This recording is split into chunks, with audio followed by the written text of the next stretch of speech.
para a pessoa que você errou, para que a pessoa não repita seus erros, né? Então é forma de transmitir conhecimento, né, cara? Aí, Bom, já tá. rapidinho, Marcelinho. Só para.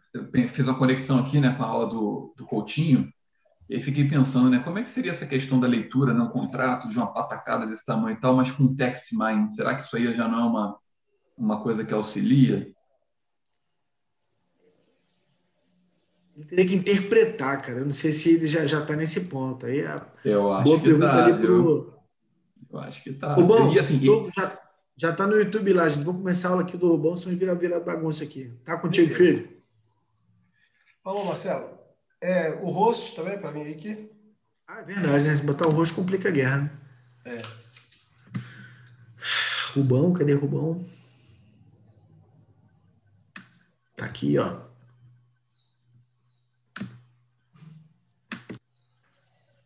Rubão, co-host. Beleza.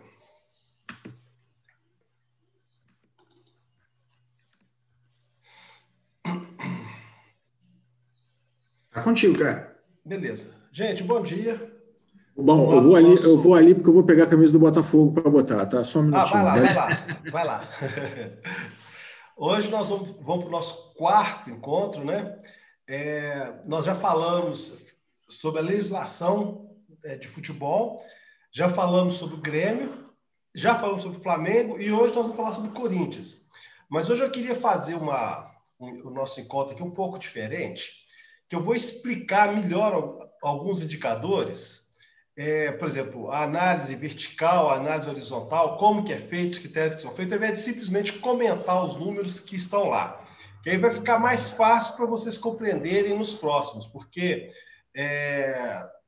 agora não tem problema nenhum, vai chegar do Vasco, vai chegar do Galo, então todo mundo vai ter mais dúvida e tal, né? Então, assim, para a gente poder ficar alinhado, eu vou fazer um pouco mais contábil hoje também, tá? Para quem não me conhece, meu nome é Rubem, tá? Sou contador por formação, com algumas especializações na área do direito, né? E sou perito contábil, né? Nas varas civil, trabalhista e empresarial. Na vara civil, eu analiso os contratos. Então, eu vejo... eu entro nas questões, o banco está cobrando juro abusivo, o banco não está cobrando, dependendo da parte que eu estou trabalhando. Se eu sou perito oficial, aí eu sou neutro na história, né? Na vara trabalhista, eu faço os cálculos trabalhistas de acordo com a sentença, então eu sou assistente de uma das partes, ok? Na vara empresarial, eu faço aqueles processos envolvendo o encerramento das empresas, apuração de haveres, essas coisas todas que a gente atua na empresarial, tá? Esse projeto, gente, do futebol aqui, é um projeto do Finanças à Prática, né? Todo mundo, a maioria de vocês já participa já há algum tempo, né? Esse projeto foi idealizado pelo professor Marcelo Desterro, né? E assim, o objetivo nosso é compartilhar conhecimento para quem tem sede de aprender, porque quem não tem sede de aprender, ele tem sede de competir. Não é o nosso caso. Nosso caso é que você aprenda para que escolha e defina as melhores ferramentas assim, para uso no seu dia a dia. Nós temos cursos de valuation, que é ministrado pelo próprio Marcelo, tesouraria com o jovem Henrico, bolsa de valores com meu amigo José Lobo, FP&A com a Isabela e com o Lauria, o ESE com a minha amiga Regiane, ciência de dados com o Coutinho, iniciação ao mercado de capitais, que foi a aula que me antecedeu, né, que é com o Marcelo, e contabilidade, que é comigo, tá? Além essa nossa agenda fixa, né? A contabilidade é no sábado, mas eu estou com pouco tempo para poder tocar os dois projetos numa semana, então eu preferi dar um tempo na contabilidade e entrar com a análise de balanço, que também são temas contábeis, né? E a gente vai voltar assim que todos os balanços forem publicados. Lobo, você está com a camisa do Botafogo, hein, Lobo? Grande Lobo, grande Lobo. Nós vamos analisar o Botafogo, Lobo. Tá? Bom, eu gente. tenho grandes esperanças, ele está tão quebrado lá na terceira na terceira divisão que a família Moreira Salles compre, né? Sabe que eu torço para isso, né? Eu torço o Botafogo para a terceira, né? Para ter alguma chance, né? Agora eu quero ver a Rayane se ela está com a camisa do Flamengo aí. Rayana. Deixa eu ver. Ah, tem gente com a camisa do Vasco aí, pô. Ó, a Regiane, cara, ó. Camisa do Vasco. Tá bom. Olha só, gente. Durante esse processo, tem uma confusão muito grande com relação ao passe e com a lei atual. No passe, o clube detinha o direito desportivo e o direito desportivo o contrato de trabalho era vinculado ao direito desportivo. Então é o seguinte, se o jogador de futebol terminasse o contrato dele de trabalho, o clube mantinha o seu direito desportivo e o clube só liberava esse direito mediante compra. Ou então, se o jogador fosse acima de 32 anos, então ele tinha um passe que a gente chama de passe livre, né? Então, assim, lá na Bélgica, né, um jogador lá entrou na justiça falando, porque o que aconteceu? Esse é um caso impressionante, porque o time da Bélgica que detinha o passe dele falou assim, olha, eu renovo com você, mas eu quero um desconto no seu salário de 75%. Ele não concordou com isso, teve uma oportunidade de sair, o clube não liberou, porque detinha o direito desportivo, ele entrou na justiça e ganhou na justiça o direito de sair. E isso aí acabou mexendo com essa estrutura de maneira que ficou como é a lei atual hoje. Hoje você tem um contrato de trabalho, tá? E esse contrato de trabalho, ele é maior do que o direito desportivo. Então, quando se encerra o direito de trabalho, encerra-se também o direito desportivo. Por isso que aquela história, o jogador vai sair de graça, tá? Exatamente por causa disso, porque se encerra. E o contrato de trabalho de um jogador de futebol, ele é diferente de um profissional normal, tá? Por exemplo, você faz contrato de experiência, 3 meses. Se você resolve cortar esse vínculo no final do primeiro mês, você tem que pagar a metade do tempo que falta. Então, o prazo máximo de um contrato de trabalho com prazo determinado é de 2 anos, para um trabalhador normal, ok? Então é o seguinte, se você corta na metade, ou corta antes do vencimento, você tem que pagar a metade do tempo que falta.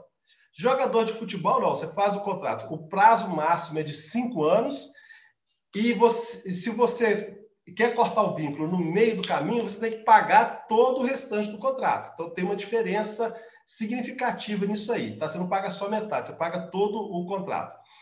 E tem outro detalhe, o clube, quando tipo assim, vende o jogador, né?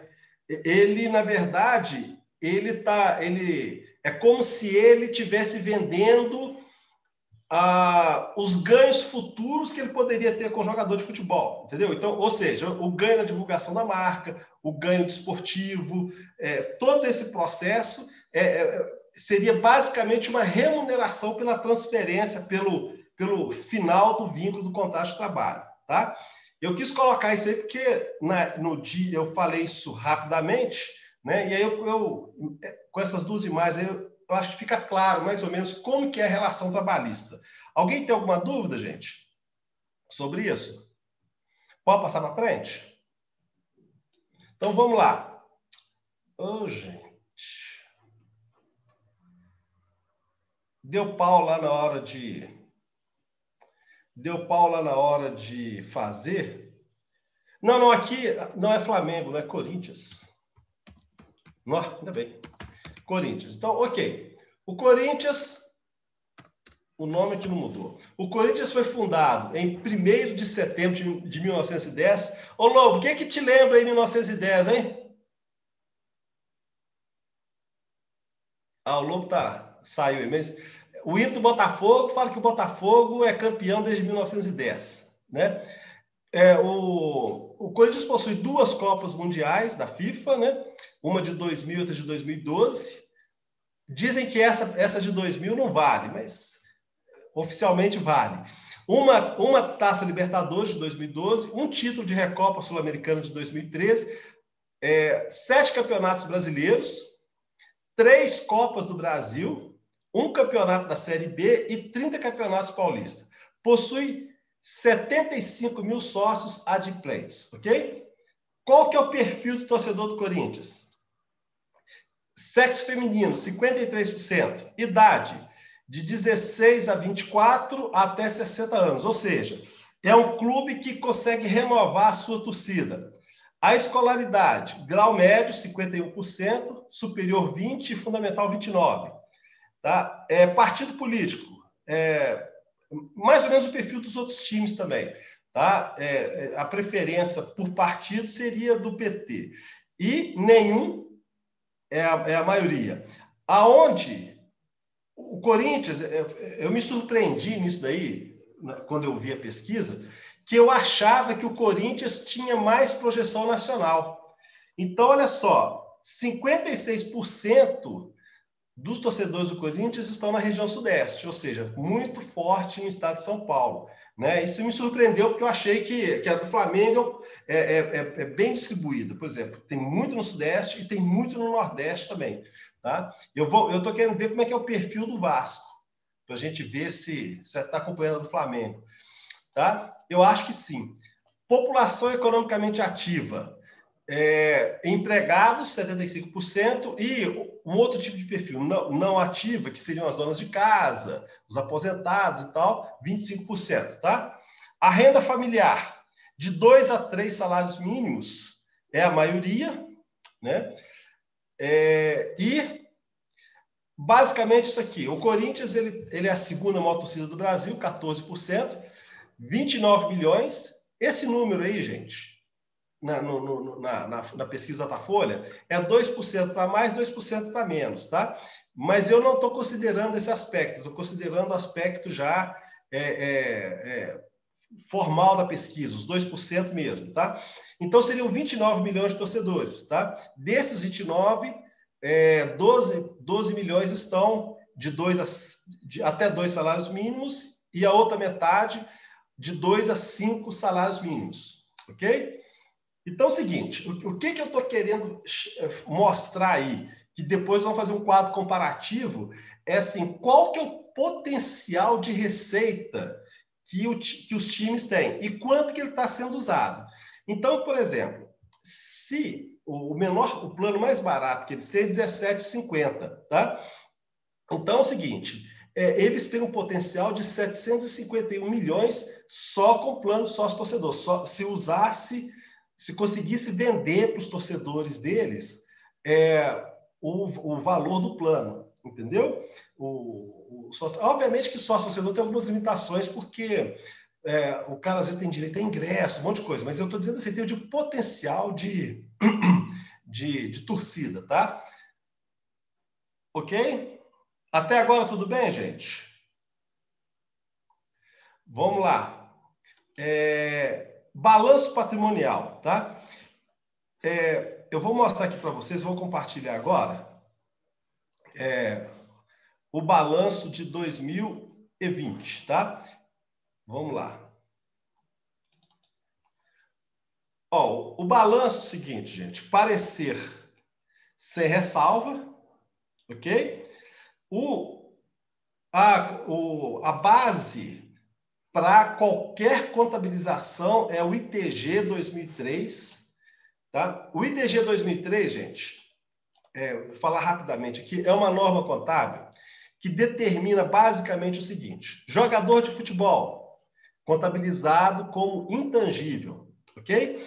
Agora, uma coisa que é importante que nós vamos falar, que essa ITG determinou, que é o seguinte, é o período de competência no registro das receitas, tá? Então, é o seguinte, isso produz um impacto, assim, violento na demonstração contábil, tá? Por exemplo, o time faz um contrato de TV, vamos supor, como foi o caso da pandemia. Então, assim, o contrato de TV era para transmissão do Campeonato Brasileiro de 2019, ou 2020, 2019, não, 2020, tá? Veja bem, o contrato 2020, por causa da pandemia, o contrato foi estendido até 2021, ok? Então, tudo que o clube recebeu antecipado, ó, eu fecho o contrato com você, Campeonato Brasileiro 2020, eu te pago antecipadamente aqui 10 milhões. Tá? Então, o que o clube teve que fazer? Ele teve que contabilizar no caixa 10 milhões, isso de imediato, tá? E contabilizar no passivo, como receita antecipada, no passivo mesmo, como se fosse uma dívida, né? Diríamos assim, esses 10 milhões. Ok? Então é o seguinte, aí a norma fala assim, olha, à medida que for pelo período de competência, a origem dessa receita for realizando, por exemplo, então, você teve a receita por participar do campeonato, para transmissão do campeonato. Então, à medida que o campeonato fosse correndo, se o campeonato fosse 10 meses, então ele teria que provisionar, ele teria que contabilizar como receita, tirar do passivo, contabilizar como receita, 1 milhão por mês, digamos assim, nos 10 meses, tá? Só que o campeonato foi estendido. Ao ser estendido, o time não pôde transferir naquele exercício essa receita integral, entendeu? Ele só pôde transferir a receita daquele períodozinho do campeonato do ano passado, que foi realizado em 2020, o resto ficou para 2021. Então, esse ano especificamente, quando vocês ouvirem falar assim, o clube tem um passivo enorme, vocês considerem esse aspecto, tá? Porque uma regra contábil determinou assim, e como eu já falei nas aulas anteriores, isso foi importante porque, às vezes, um cartola, em final de contrato, em final de mandato, para apresentar um número bonito, antecipava o contrato de TV e jogava como receita. Aí, beleza, apresentou o lucro. Só que o seguinte, a competência daquele exercício era nos anos seguintes. Então, assim, isso evitou esse tipo de manipulação contábil, só que prejudicou a maioria dos times no resultado de 2020. Então, não se alardem,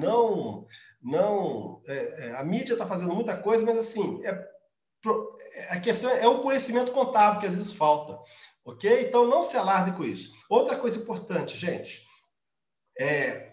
você vai estar avaliando investir na Light, a homenagem à minha amiga Regiane.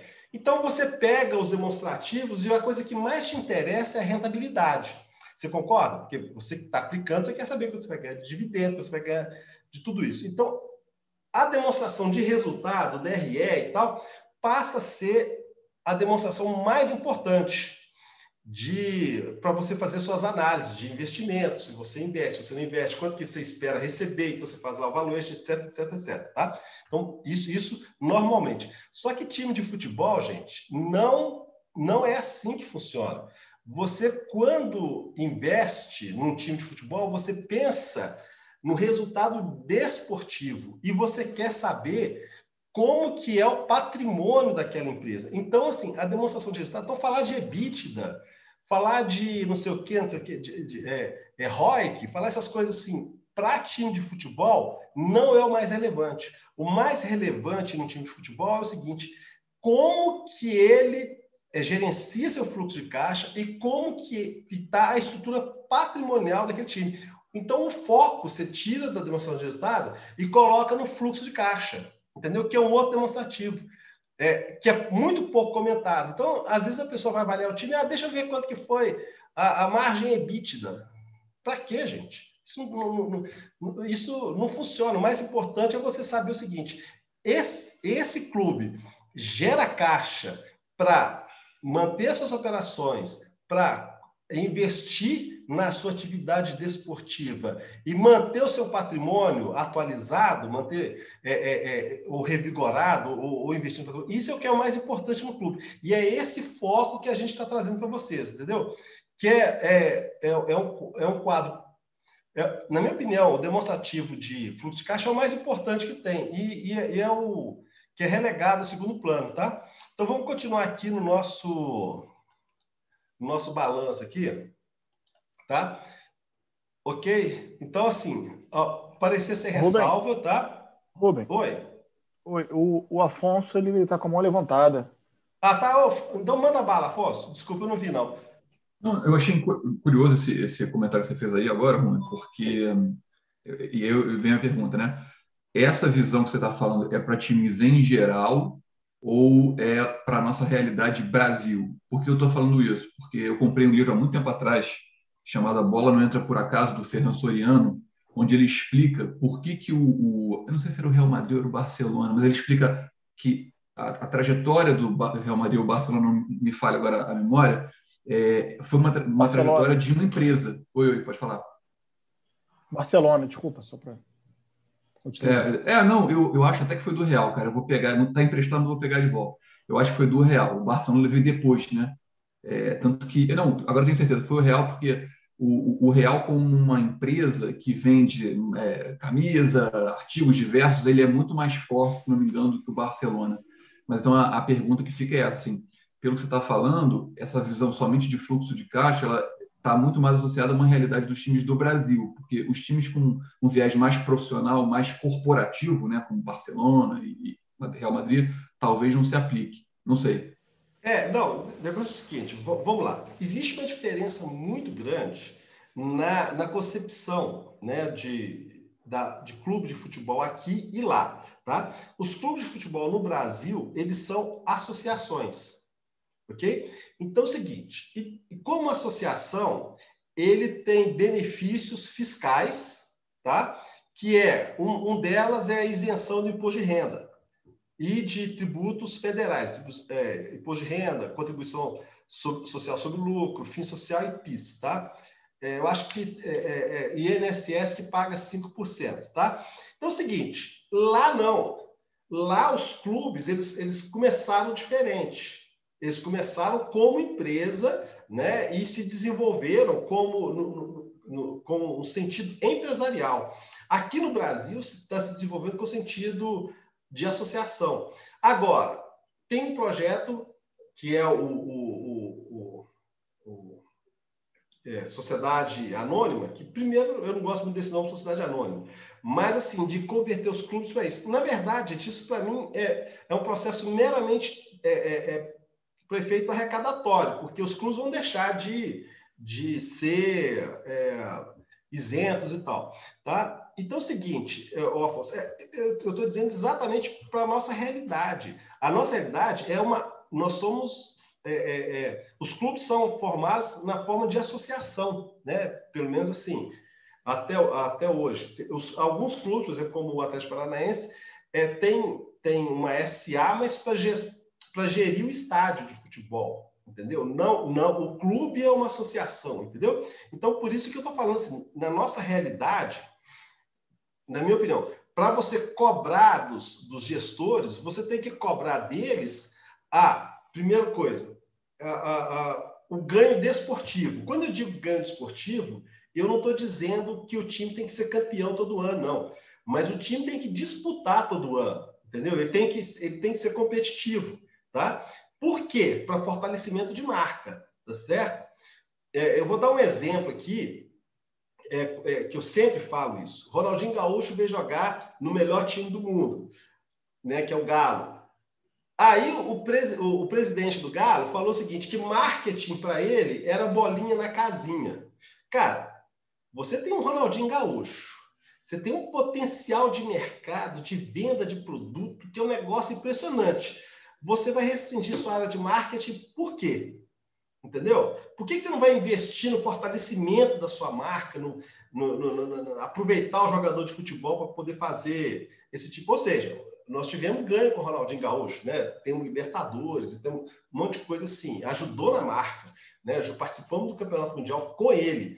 Só que o seguinte, cara, é aquela história. Você usou pouca coisa do potencial que tinha. Então, assim, quando eu falo que eu estou fazendo análise nesse sentido, eu estou realmente voltado para o mercado brasileiro, tá? Agora, qual que é uma característica do mercado, a outra característica do mercado brasileiro? A ausência de um capital social que você possa falar assim, não, eu vou avaliar o retorno do patrimônio líquido. Bom, o retorno do patrimônio é uma associação. Os donos não pensam em retorno, eles pensam no processo de fortalecimento do clube. Né? Então, assim, é um conceito diferente. Então, se você vem com a mentalidade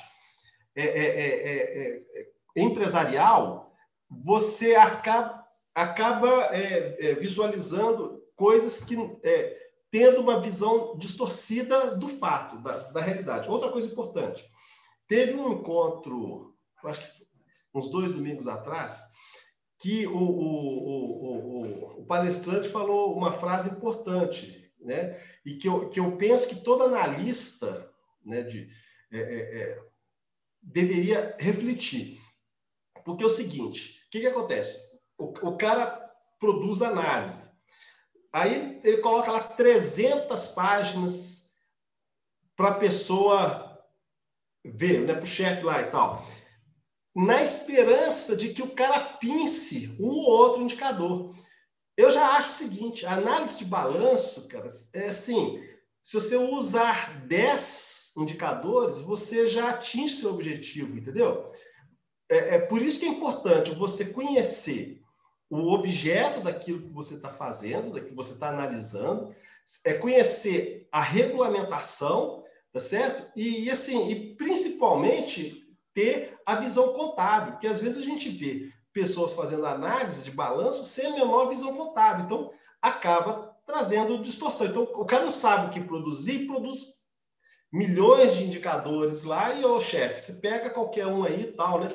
Ao invés do cara sentar, o que você quer? Onde é que você quer chegar? Qual que é o objetivo e tal? Então, pá. Então, tá, seu objetivo é esse, então o melhor indicador é aquele. Por isso que eu falo que o foco não pode ser na DRE, entendeu? O foco tem que ser no fluxo de caixa. E, aliás, o fluxo de caixa é um demonstrativo que, se houvesse possibilidade de ter ciúme, eles seriam dos mais ciumentos lá, porque pouca gente fala do fluxo de caixa, que, cara, é um dos mais importantes que tem, né? O valor agregado também, tanto é que clube de futebol não faz valor agregado. Seria interessante a gente saber a origem das receitas e qual a riqueza que o clube produziu dentro poucos times fazem o valor agregado, né?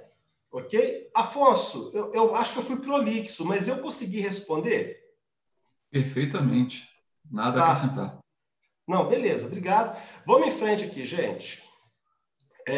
Falando rapidamente aqui, aliás, eu acho que eu vou voltar para o meu demonstrativo aqui.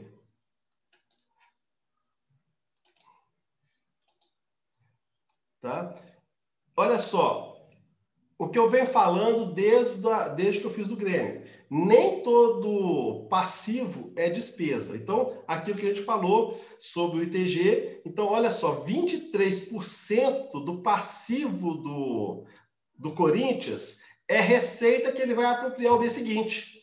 Então, quando você for analisar o Corinthians, né, o balanço do Corinthians, você não pode chegar e dizer assim, o Corinthians tem uma dívida de 1 bilhão e 200. Não, ele tem uma dívida de 900 bilhões. De 900 milhões. Entendeu? É diferente. E aí é o seguinte, indicadores inúteis para clube de futebol, né? Índice de liquidez. Por quê? Porque o time, quando compra um jogador de futebol, ele cria um passivo. Só que a correspondência desse passivo vai ser sempre um item de longo prazo, que é o intangível. Jogador de futebol é contabilizado no intangível.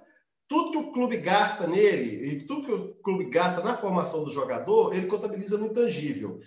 E vai amortizando ano a ano.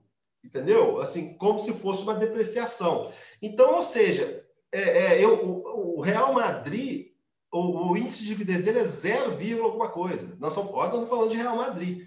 Os times brasileiros é 0,3 e tal. Então, assim, a gente já sabe que é isso, né? Que é pouco relevante falar sobre isso. Importante, gente, a regra do Profut, nós já falamos no primeiro encontro nosso, que é o seguinte, que o Profut, ele veio moralizar, né, criar responsabilidade para a gestão. Para isso, como os clubes tinham um passivo tributário muito alto, permitiu que parcelasse por vários anos esse passivo, entendeu? E nessa regra do Profut fala o seguinte, que para mim esse também é uma bobagem danada, mas assim, está lá na lei. tá? Bobagem, sim, considerando tudo que eu já falei. Se a minha contabilidade fala que eu tenho que considerar como passivo e depois como receita, num caso atípico como o ano de 2020, isso aí fica meio... fica prejudicado, entendeu? Então, olha só. Então, o Corinthians cumpriu o artigo 4, ou seja, esse artigo 4 fala o seguinte, ó, no ano seguinte, o déficit permitido para aquele exercício tem que ser 5% da receita bruta do ano anterior, tá? Então, eu peguei a receita bruta aqui, ó, deu 29%, tá? O valor que... Então, ele não atingiu o custo os 5%, tá? O custo da folha, gente, tem que ser no máximo 80%. Engraçado que não entrou aqui o custo da folha, não, o gráfico que eu coloquei. Às vezes dá uns pau aqui que eu não entendo muito bem, não. Mas olha só, o custo da folha do Corinthians foi de 42%. Então, essa regra desse artigo 4 só não foi atingido a questão do déficit até 5% da receita anterior. Só que já estão estudando uma medida provisória para adequar, para poder ajustar isso daí, tá? Então, vamos lá. Isso aí, teoricamente, desde o ano passado, o Corinthians estaria sujeito a ser excluído do Profut por causa do descumprimento, que no ano anterior também teve prejuízo. Bom, o quadro demonstrativo aqui, gente, dos empréstimos do Corinthians, eu apurei aqui o custo de aproximadamente 15,25%, que seria o custo dos empréstimos. Assim, considerando que o Grêmio é mais ou menos 7%, você vê que o risco Corinthians está muito alto, né? Ok? Então, vamos lá. Deixa eu voltar aqui para o balanço. Gente, alguma coisa até agora? Bom, quem foi que auditou o balanço do Corinthians? Foi quer ver? Essa daqui, a DBO, né, se não me engano? RSM. Foi a RSM, tá vendo? Uhum. Você conhece essa aqui? Ou você chegou a sondar ela aqui? Não, né? Não. RSM, lá de São Paulo. Não, cara, tem o cara aqui, o contador aqui, o cara que assinou do Rio de Janeiro e foi transferido para São Paulo. Então, é São Paulo mesmo. Então, eu olha acho só, que essa gente. empresa foi comprada pela DBO. Pela DBO? Eu acho que foi. Então, foi agora recente, então. Porque esse parecer é de... Se bem que ainda continua até formalizar o processo, né? Finalizar a formalização, tá? Então, gente, olha só. O balanço do banco, do Corinthians, é isso aqui, tá? Nós temos essa situação. Olha o circulante, né? E vamos olhar aqui, ó, o resultado deles, olha lá, tá vendo? Pelo segundo ano consecutivo, prejuízo, tá? Então é o seguinte, vamos olhar agora o fluxo de caixa, tá? Mas ele gera caixa positivo, tá? Então vamos aqui olhar a nossa análise vertical e a nossa análise horizontal, ver como que nós chegamos nesses números aí, tá? Então vamos lá. Análise vertical.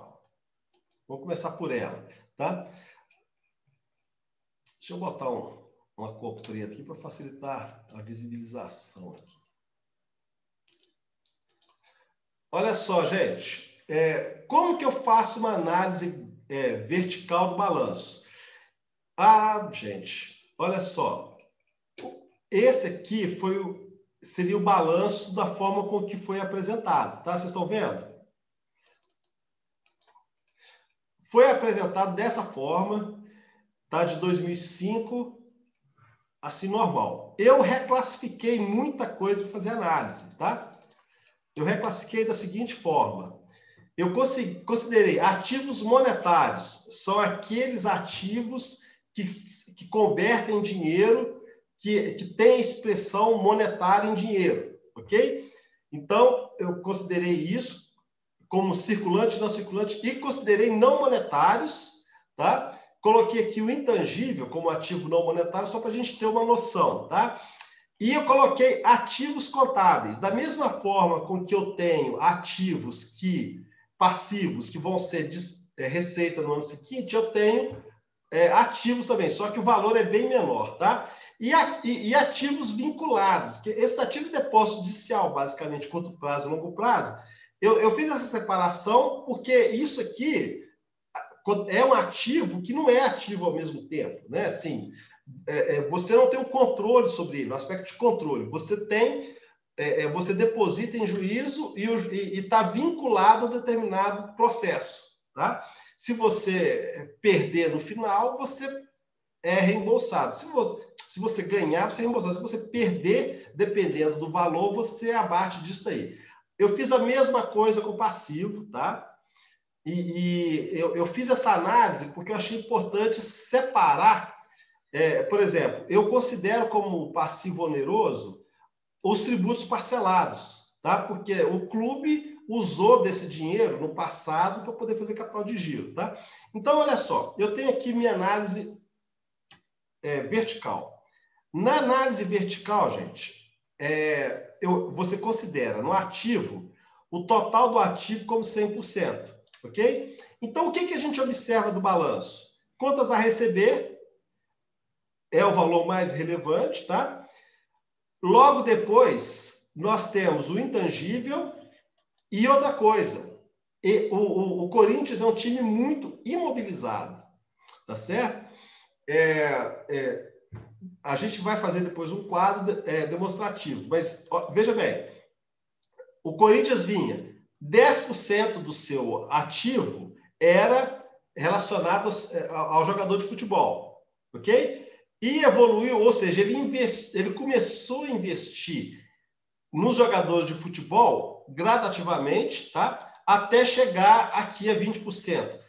E, por causa da pandemia, ele teve que segurar um pouquinho, não pôde investir mais, tá? Então, basicamente, se você for analisar, eu quero analisar nos detalhes, então você já, o seu principal, o seu parâmetro inicial seria a análise vertical, ok? Vamos para o passivo. No passivo, já é um pouco mais distribuído. Eu tenho fornecedores, 18%, 10% de direito de imagem a pagar. Nós temos que lembrar que esse foi um dos efeitos da pandemia. Os clubes não pagaram integralmente o direito de imagem. Como eles não tinham bilheteria, eles pagaram só uma parte. Então, isso explica o aumento do passivo, ok? Obrigações fiscais e sociais. Aqui, muito disso aqui também é parcelamento de débito e folha de salário de final de ano para pagar, tá? Outro item os empréstimos, né, no circulante e no não circulante. Isso aqui, gente, é parcelamento de débito, ou seja, 26% do não circulante de longo prazo dele são as dívidas com Profut, ok? Ao mesmo tempo, ele sempre tem valores a contabilizar, a apropriar de adiantamentos. Tá? Um outro fator, uma outra situação de adiantamento é o seguinte: você vende um jogador de futebol. Vamos supor que você vendeu um jogador de futebol em novembro. Só que é o seguinte, em novembro você ainda tem um torneio que vai terminar em janeiro. Tá? Então você fala para o outro time, ó, beleza, o que você me pagou aqui, eu vou contabilizar como adiantamento, perfeito, mas eu só vou te passar esse jogador no ano seguinte. Então, a norma contábil determina que você contabilize isso como adiantamento no passivo e quando você transferir definitivamente que você apropria na receita, tá? E isso vale também para jogador que é vendido abaixo de 18 anos, né? Ele só pode ser transferido quando ele completar essa idade. E aí, o que o time receber desse valor, desse adiantamento, tem que ficar contabilizado no passivo. Então, por isso que eu digo, nem todo passivo é dívida. Então, eu fiz essa separação, tá? E separei também os passivos contingentes, que são provisões, tá? No resultado, gente, eu faço 2 tipos de separação. Eu faço uma análise considerando o valor da receita bruta como sendo 100%, tá? Então, ou seja, então olha só, da minha receita total, em 2015, 45% foi direito de transmissão, 36% foi TV. Aí, essa diminuição, uma das formas de explicar foi ter esticado o Campeonato Brasileiro.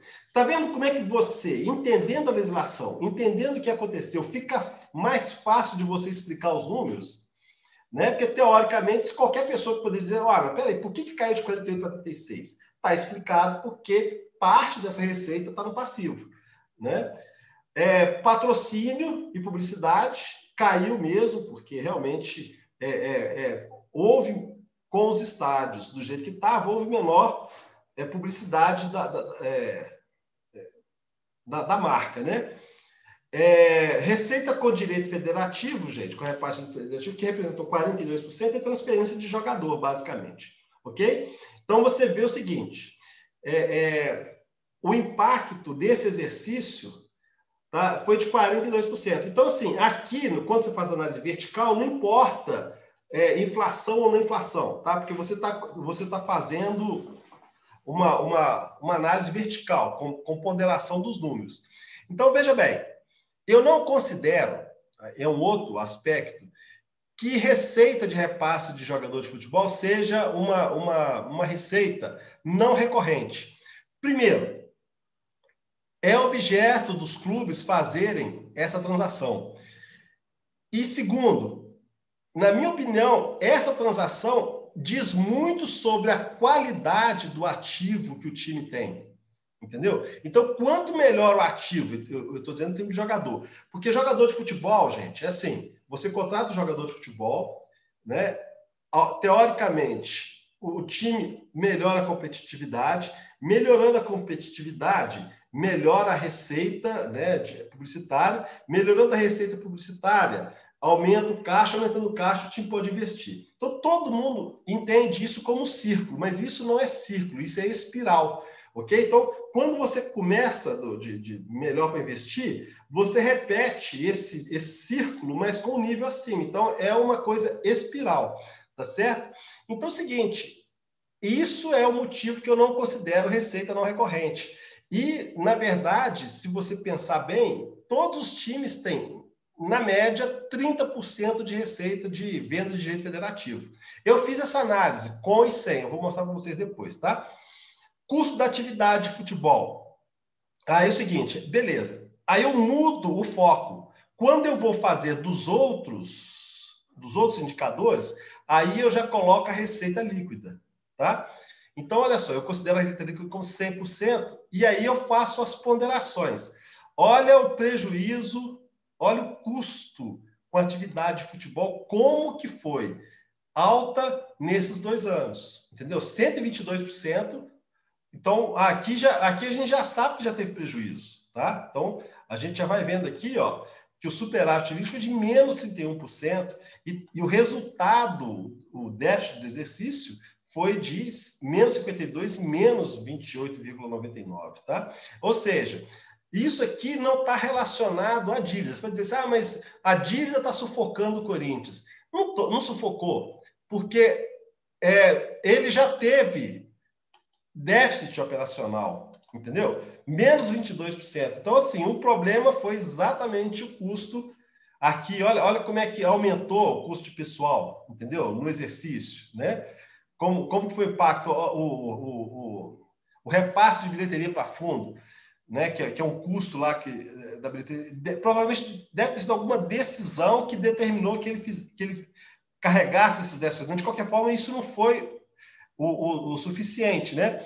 Outra coisa aqui, gente, depreciação e amortização de direito, tá? Aqui é aquilo que a gente comentou, o jogador de futebol lança no intangível. E à medida que o contrato vai passando, vai contabilizando aqui nessa conta de amortização, tá? Então, teve um aumento substancial, provavelmente advindo de contratos menores, tá? Contratos de 2 anos e com valores maiores. Então, carregou muito no exercício, tá? Então, basicamente é isso. Aqui nós temos o fluxo de caixa. O fluxo de caixa eu considero 100%. Eu tenho... Eu vou mostrar aqui para vocês. Só um minutinho. Não é lá mesmo. Peraí. Ô, gente, eu estava mostrando planilha para vocês. Vocês estavam vendo planilha? Sim. Era? Tá. Sim. Porque às vezes a gente faz umas maluquices aqui. Vamos lá, gente. Deixa eu mostrar para vocês aqui essa questão do fluxo de caixa, tá? Olha só, eu tenho... o fluxo de caixa ele é dividido em 3 etapas, basicamente. Eu tenho o fluxo de caixa que foi gerado das operações, tá? Ou seja, a partir do meu resultado, toda a minha variação nas contas de ativo e passivo, tudo que é operacional, eu considero como fluxo de caixa da atividade operacional, tá?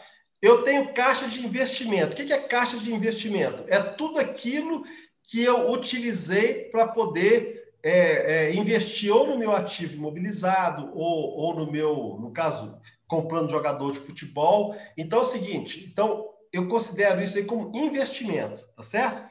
E eu tenho o caixa de financiamento, ou seja, quanto que eu peguei de financiamento e quanto que eu paguei de financiamento, né? E aí o seguinte, a gente observa que mesmo dando prejuízo, o Corinthians ele gera caixa positivo. Ou seja, a maioria do prejuízo que o Corinthians teve foram despesas ou custos que não afetavam o caixa. Entendeu? Então, olha só, eu tenho o meu ajuste no lucro líquido foi de 102, de amortização, aumento de provisão de longo prazo, reconhecimento de juros, né, de longo prazo, coisas assim que não impactariam o meu caixa naquele momento, ok? Então, é o seguinte, eu saio de uma situação de prejuízo, exceto no ano de 2016, tá? Mas eu saio numa situação de déficit e vou para superávit operacional. Aliás, o caixa operacional está aqui. Em todas elas, ó, eu tive positivo. Aliás, inclusive 2016, eu estava olhando a linha errada. Olha só.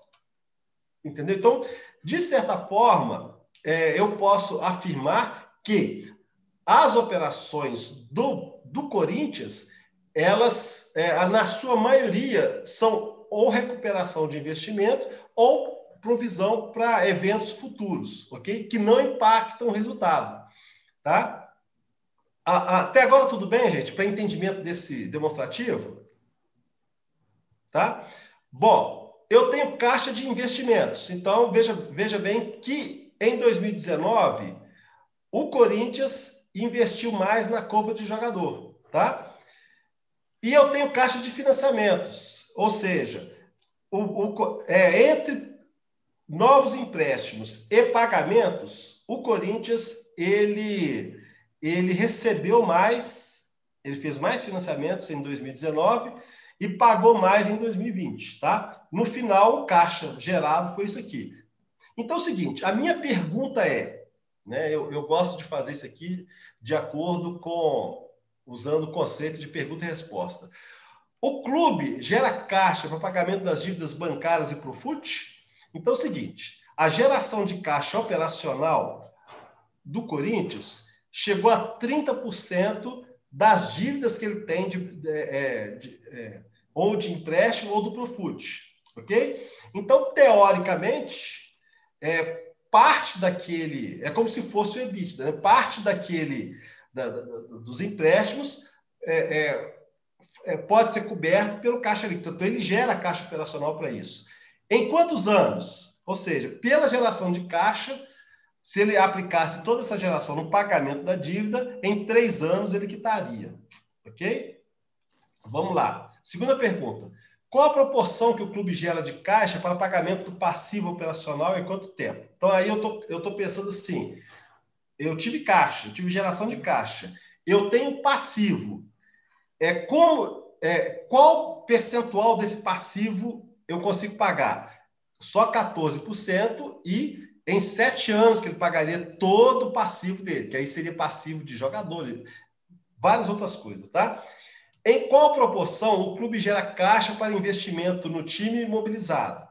Ou seja, ele gera caixa pelo que ele investiu em 2018 e 2019, ele gera 85%, mas você vê que ele geraria muito mais caixa do que ele foi capaz de investir ou no imobilizado ou na compra de jogador, tá? Qual a proporção do caixa operacional em relação ao lucro líquido? Aí é aquela coisa como EBITDA, vocês estão vendo aí, tá?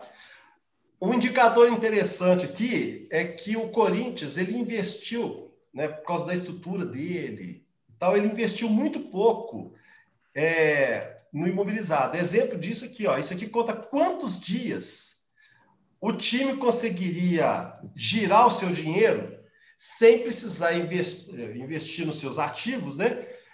Sem precisar pegar dinheiro emprestado. Então, o Corinthians 476. Até agora, a média que eu tenho usado, que eu tenho visto aqui, é de 180 dias, tá? Ou seja, um clube consegue comprar seus jogadores, investir no seu imobilizado,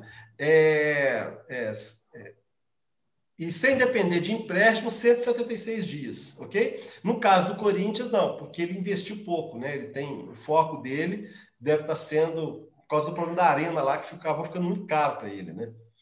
Entendeu? Gente, até agora, alguma dúvida? Aqui eu coloquei a proporção das receitas, tá? A gente vê aqui, ó, como que, em termos de compra de jogador, como é relevante no total da receita, tá? E ao passo que isso aqui, ó, transmissão de TV, tá certo? É bem menor, exceto aqui em 2020, ok? Aí é o seguinte, eu fiz uma brincadeira aqui, gente. Relação receita como custo. Olha como que a linha está sendo ascendente, tá?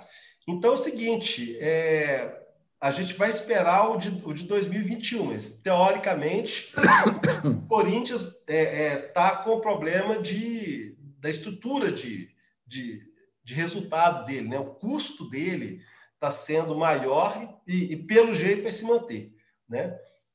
Ok? Rubem, esse vermelho é o custo. É o custo, exatamente. Tá. Você vê como que ele está ascendente, né? Enquanto, teoricamente, assim, a ascensão, eu não fiz a linha aqui, né? A ascensão da receita, a inclinação dela é menor, né? Mas, bom, aí receita recorrente, né? Aí a receita é recorrente. Uhum. Esse custo aí, ele é operacional ou tem financeiro também? Não, só custo de futebol. Só futebol. Só futebol. Aquilo que a gente tinha mostrado lá atrás na análise vertical, né? Ok? Então vamos lá. Sem inclusão de jogador, o gráfico seria diferente, tá vendo? Como é que a tendência do gráfico é outra?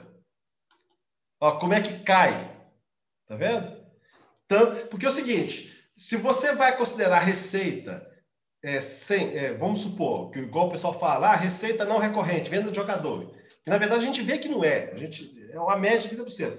Mas se você tirar a receita de jogador e tirar também a amortização, né, e tirar os custos de transação com o jogador, aí você vê que a situação se equilibra mais um pouco. Tá certo? Você vê que não tem. Aliás, minto, não. O custo aqui, ó, é a linha verde. Tá vendo? Ainda continua alta. Então, ou seja, a venda de jogador amenizou a situação, mas o problema é outro. O problema é que realmente o Corinthians ainda está com um custo alto, né? Ou com a receita baixa em relação ao custo que ele precisa gerenciar, né? Entendeu? Fluxo de caixa nós já falamos, tá? Deixa eu voltar aqui agora para a planilha para mostrar para vocês a horizontal agora, tá?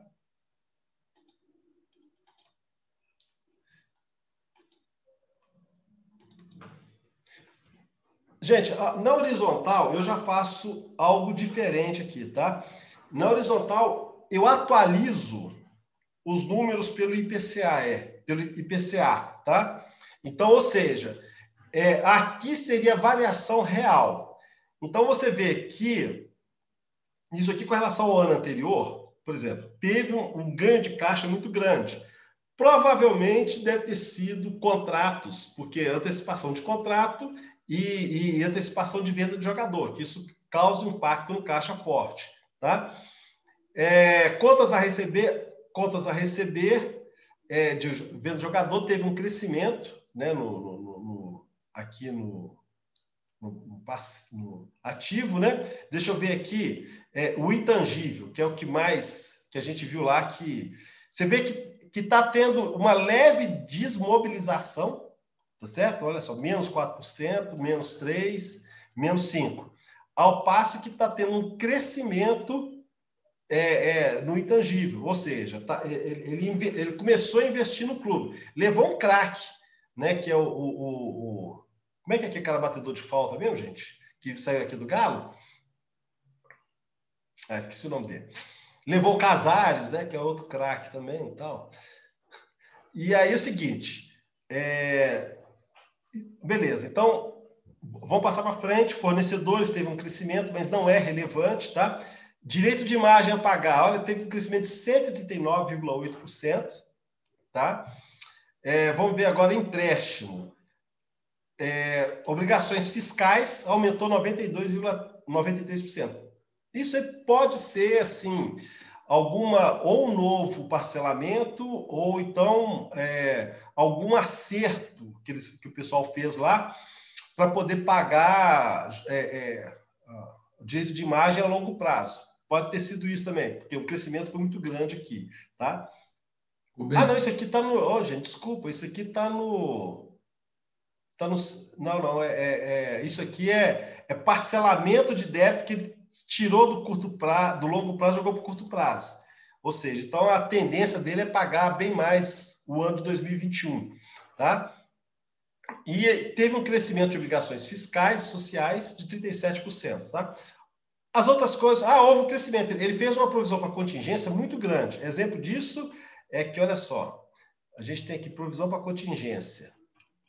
Está aqui no passivo, tá? Aumentou 5%. Aliás, ele passou a representar 5% da estrutura do passivo total, entendeu? Então, houve um provisionamento de um passivo, né? Pode ser ou de caráter civil ou trabalhista, né? E que impactou o passivo dele, obviamente, o resultado também. Por isso que, é o que eu falei, o resultado dele, em termos de caixa, né, foi positivo, né, por causa disso aí. E a mesma coisa eu fiz para efeito de...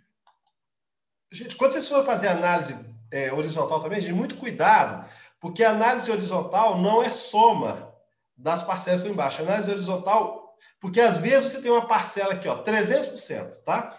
Mas no grupo total é 7,93. Então você tem que fazer análise horizontal isoladamente, linha por linha, tá? Você não pode, o total, você não pode fazer isso não. Porque olha só, você tem uns casos aqui, ó, 144, mas às vezes o valor é pequeno. Então aumentou 144%, mas é pouco representativo no total, tá?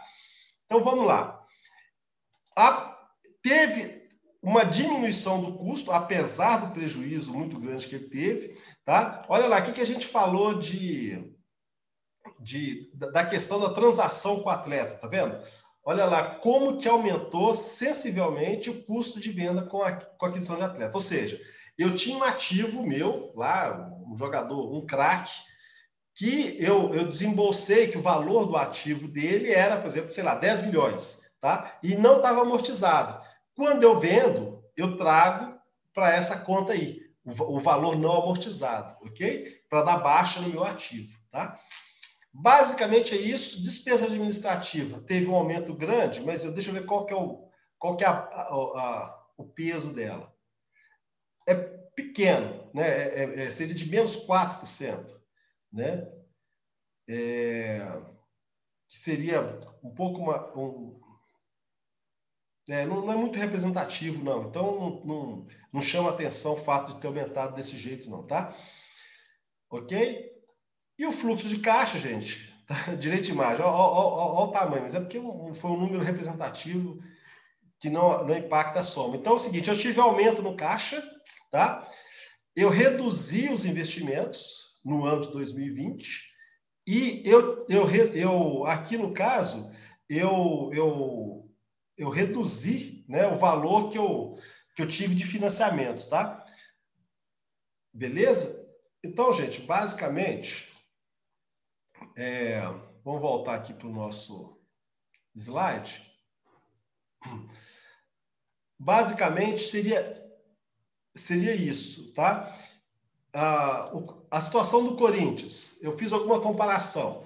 Se você for considerar a composição do endividamento, de acordo com o que foi publicado, 65% seria de curto prazo. Eu fiz um ajuste, iria para 59%. Eu fiz esse ajuste, como eu já expliquei, exatamente para adequar a norma contábil da realidade, entendeu? E eu tenho aqui umas alterações de liquidez.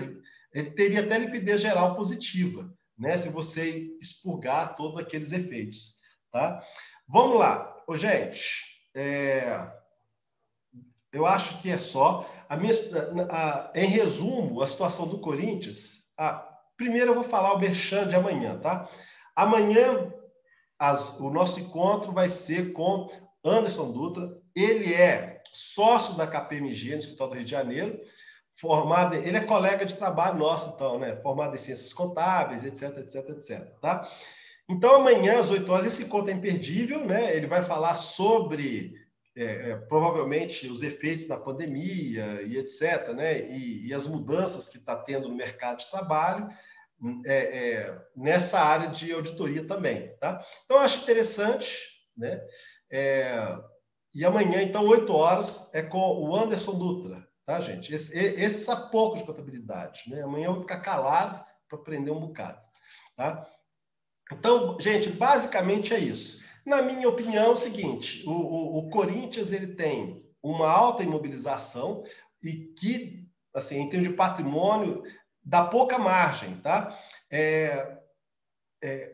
Porque é o seguinte, para o Corinthians, assim, ele melhorar a performance do ativo dele, depende muito de bilheteria, depende muito presencial. Então, nesse ano, como no ano passado, como não teve isso, impactou, e além de ter esticado o Campeonato Brasileiro, impactou a sua receita também, tá?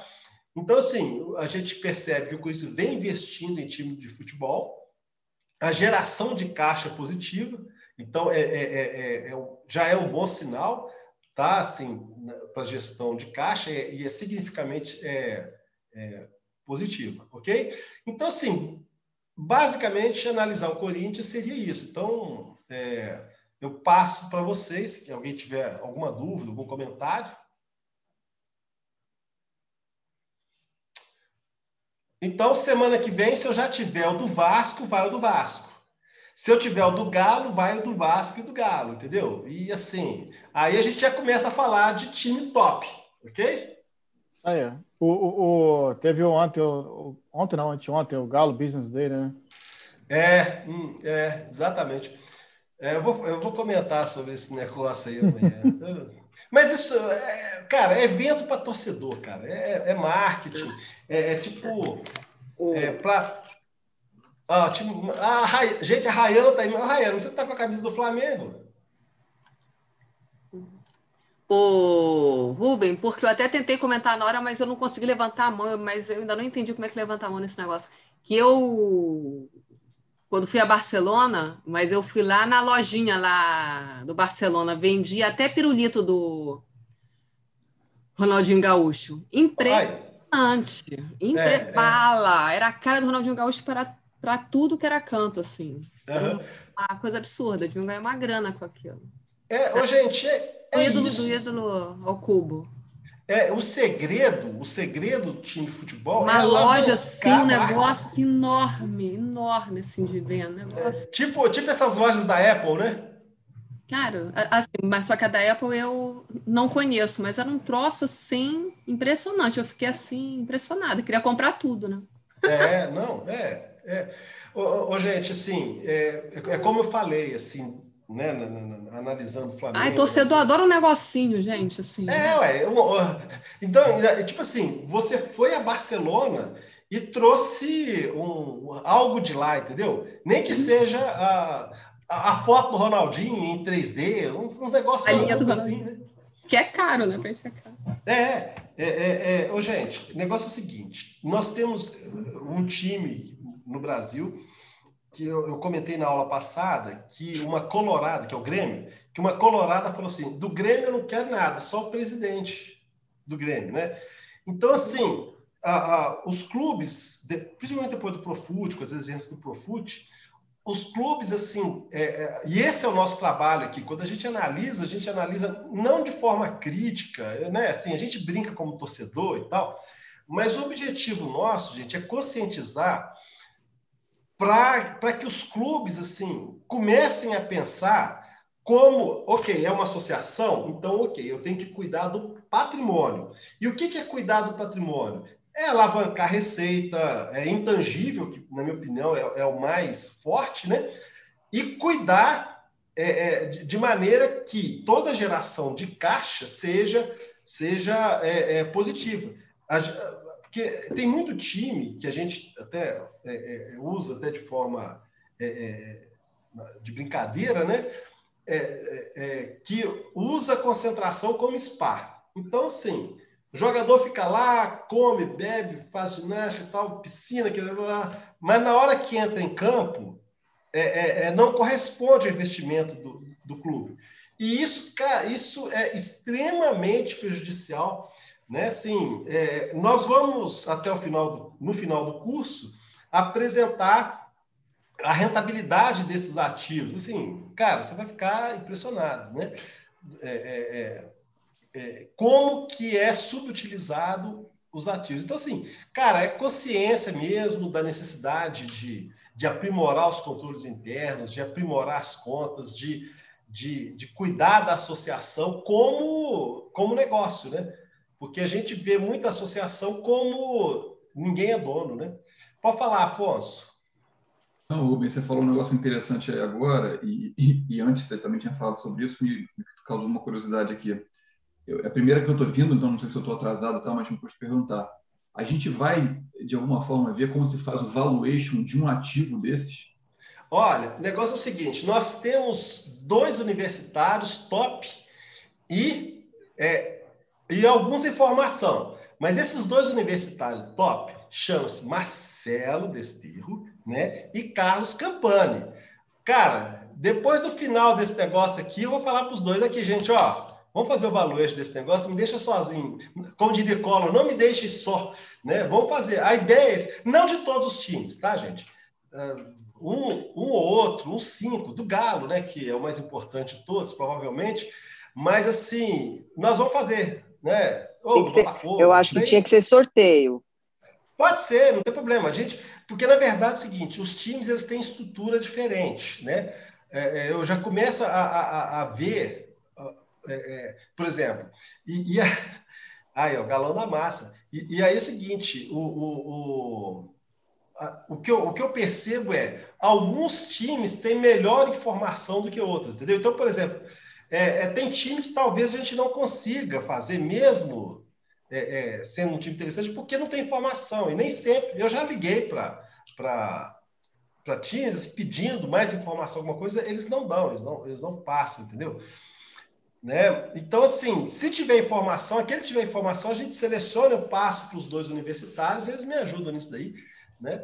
Mas, Rubem, eu tinha até pensado, não, do time então é maravilhoso, né? Mas eu tinha pensado, e eu tenho essa curiosidade mesmo, como fazer a avaliação do ativo jogador, né? Porque como ele entra no balanço, né? Eu achei interessante entender quanto ele geraria de receita, se for uma coisa dessa hoje, né? A gente avalia porque você faz o potencial de geração de receita dele se ele ficasse no clube. Queria entender como é que de repente isso funcionava. A remuneração tinha que ser baseada nisso, né, Afonso? A remuneração do jogador, né? Do jogador, claro, que aí o cara não ia ficar no banco, né? Não é a remuneração, é o valuation para vendê-lo. Eu sei, mas o valuation, você paga mais. Se você tem um valuation maior, você pode diminuir a margem e pagar mais que o cara, né? Tem que estar relacionado Afonso, desculpa, Lobo, pode continuar. Desculpa, eu te interrompi. É isso, entendeu? O problema é que como ninguém sabe se você vai pagar 1 milhão por mês para o cara, 2 milhões por mês para o cara, se o cara vai trazer receita, ninguém sabe. O cara vai ganhar 1 milhão por mês na enfermaria ou não vai, entendeu? Então, porra, joga quando quer, né? Aqui, Olha o Lucas Lima aí, ó. Zé, teve uma aula aí para trás, né, na contabilidade, que eu trato a segunda parte do impairment e eu coloco mais ou menos um quadro de como que seria a avaliação de cada jogador, né? E que você poderia imaginar o plantel da mesma forma. Tá lá numa aula de impairment, né? Que eu dei lá na contabilidade. Eu acho que foi a aula 8 ou 9, Afonso, mais ou menos assim. Já no final da aula. Cada aula minha tem um índice dos temas tratados, tá? Esse tema eu tratei como impairment conclusão, basicamente, que foi um dos últimos temas que eu tratei. Tá lá, assim, mais ou menos como é que é, né, uma projeção, venda de camisa, né, e etc. Assim, coisa Show, tipo. Deixa comigo então, obrigado, Rubem. Tá, depois dá uma olhadinha lá que tá lá, tá? Ô, gente, eu acho que já extrapolamos aí, tem reunião daqui a pouco com o pessoal. Muito obrigado pela participação de vocês, né? Nós tivemos 20 pessoas aqui, eu não sei quanto que foi o pico, que eu não acompanhei, tá? Queria agradecer a participação de vocês, é sempre muito bom. E assim, no sábado que vem é feriado. Vamos ver como é que vai ficar esse negócio aí. Eu só vou voltar nas suas aulas agora quando for de São Paulo. Vai acabar sendo um dia aí, né? É só publicar. Mas agora todos os títulos têm até o dia 30, tem até sábado para publicar, então, né? Até sexta, né? Que vem. Então, acho que aí depois fica a pauleira, né? Que é tanto de time que você tem que analisar, né? Aí a turma lá que monta as planilhas para mim vão sofrer, mas paciência. Ô, gente, vamos ficar assim. Quem é que fecha aí o YouTube? Eu consigo por aqui? Marcelo, tô fechando aqui agora.